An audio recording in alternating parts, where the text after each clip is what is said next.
Great, so we're here this morning and we're looking at an Allen Heath GL2400. This is probably one of the most versatile and most common boards you'll see at a church service. And my goal is not really to teach an engineering class, but to start out with something really basic and get the general people that are interested familiarized with the board. The good thing is that boards are very similar, so even if you're not using an Allen & Heath or you're using one of the lower end Allen & Heaths, a Mix Wizard or something like that, most of what we're going to go over makes a lot of sense. Looks a little intimidating, right? This happens to be a 32 channel board, so we have 1, 2, 3, 4 all the way across 32 channels. 2 of the channels are stereo. We're using this in our church so that the music that would be played off the computer can be turned up or down here. And then we're using a Telecaster, and I'll be going over that doing some other lessons on a Telecaster. But the Telecaster is what we use to video our services, as well as put them up on YouTube, put them up on Ustream, and also broadcast to the other televisions within our church system. And we'll be giving a class later on that. So what I wanted to do the first segment of this, and I'm just going to be doing short 10-minute clips on church sound. And so one of the first things I wanted to do was kind of help take some of the intimidation away. And one of the biggest things that can help with that is, I'm kind of looking for just something to cover something up with. If we take a book and we cover up everything on that side, and I take another book and I cover up everything on this side, and basically I'm left with this one channel down the middle, right? If I understand what's going on this channel, what every one of these buttons do, and really they're not that complicated, we're going to go over them quickly.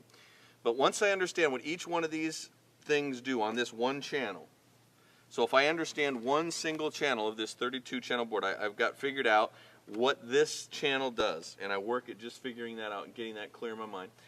Basically I have the whole board figured out, because what happens on this channel is the exact same thing that happens on every other channel of the board.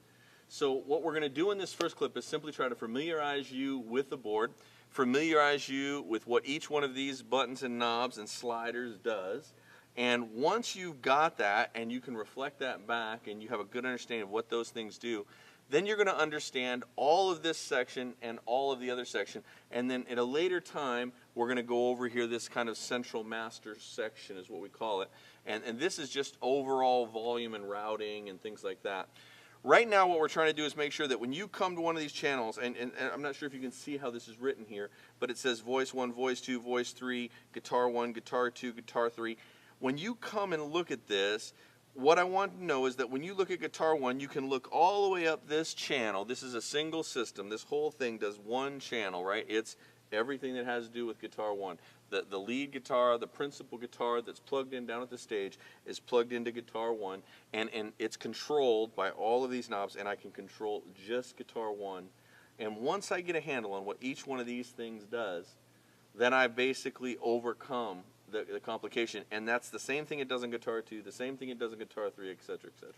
So I hope that takes a little of the intimidation. So really all we got to learn is this master section and one of these channels. The rest of the board is just a repeat of the same stuff.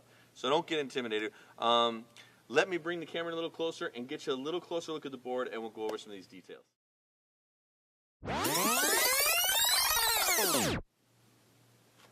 Great, so here we are, a little closer look at the board. Again, as we start, we're going to just take a look at this one channel.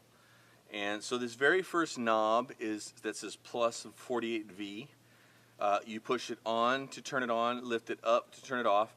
What it is phantom power. It's a small wattage of electricity, and when it's pushed down, it sends a low amount of electricity through the mic cable down to the stage, so that a condenser mic or a high-end vocal mic or a high-end overhead drum mic or some other mics have a power. They need a little bit of energy. So rather than have a battery in the mic, we actually just push this down so that it sends that little voltage. It does, if you add up a bunch of them, it does give you a little bit of buzz in the board sometimes, so it's best to have them all up unless you need them. But if you have a particular mic that someone's plugged in, it's not working, you just simply push it down and see if the mic comes on. If it does, then you've got a phantom power mic down at the other end of the stage, and that's how you know. This next button is polarity. It just changes the way the two wires go, so not something you're going to use a lot. It is an option. If you've got a buzz, if you've got a mic, a bass guitar, something that's buzzing, we keep it down on our wireless mic for our senior pastor. It just sometimes by pushing the polarity, it'll just change the way the wires plug in down there, and it might cut out a buzz. And then there's some other things as it pertains to cycles and stereo mics, but we're not going to use that here in church service. That's only going to be in a recording studio. So basically, you leave them up. If you've got a buzz and you just want to try something to see if you can get rid of it, you push down the polarity key. It may get rid of the buzz, it may not, but typically we're going to leave those in the up position. This next button is a line cut button. Really, this button and this knob are working together. These control, between this button and this knob, controls the amount of power, the amount of energy that's coming into the board.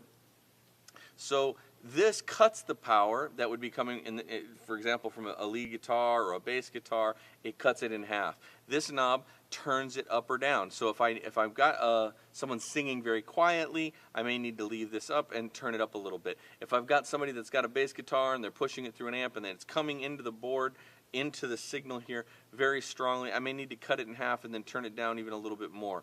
So we'll come back to this because this is going to be the tool along with the meter that we're going to look at in a little bit that we're going to use to zero the board. But these are basically gain adjustments. So I can cut the gain or the input signal by half by pushing the button down, or I can let it be to full strength by leaving the button up. Then by using this knob, I can also turn the amount of gain or the amount of signal or power that's coming from a mic or a guitar or a bass up or down by spinning this knob left or right. And then last but not least in this section, this is the input section, is this button that says HPF, which stands for high pass filter, and then it's got the little line with 100 hertz under it.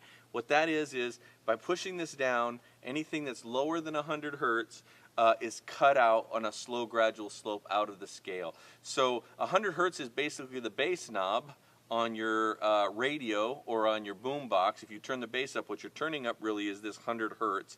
And this is going to take everything from your bass knob down, basically the very lows, the vibration feeling music, what you boom, boom, you know, what you feel when you're listening to bass, and it's going to cut it out of that. Useful if you've got a sensitive mic on the stage and you're hearing somebody, you know, move their feet around or walk on the stage and it's rumbling up through the mic stand. By cutting that, you can take that rumble away, you can take that real low end away. So that's basically this first input section, and we're going to come back to that later.